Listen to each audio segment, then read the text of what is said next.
Welcome to Wine in Ancient Egypt. When the god Horus lost his eye in a war with Seth, the ancient Egyptians believed the eye turned into a vine, and the vine's tears became wine. Early texts, dating back to 3150 BCE, contain the hieroglyph for vine. Regarded as extremely valuable, wine was highly sought after by the elite. It was also an essential part of many religious ceremonies.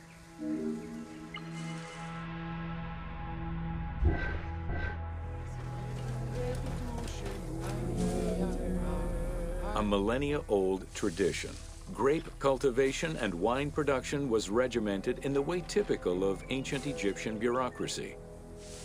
Egyptians kept careful records of winemakers, which they clearly identified on labels.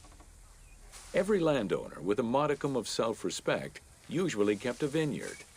This held particularly true in the regions of the Fayum and the Nile Delta.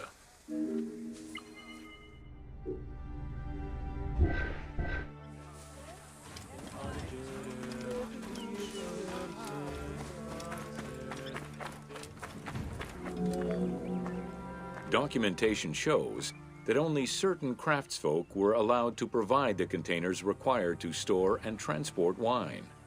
That and rigorous quality control checks established for every step of wine production shows that ancient Egyptians knew that the quality and longevity of wine could easily be affected by any number of variables, which they paid careful attention to.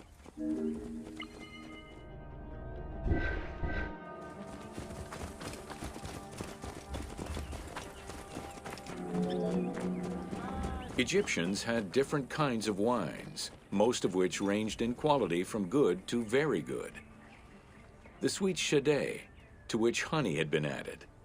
The soft negem, obtained by drying the grapes in the sun. The ma, reserved for religious ceremonies. And finally there was the peor, the mediocre rated wine, resulting from the second pressing of grapes and reserved for a less discerning palate.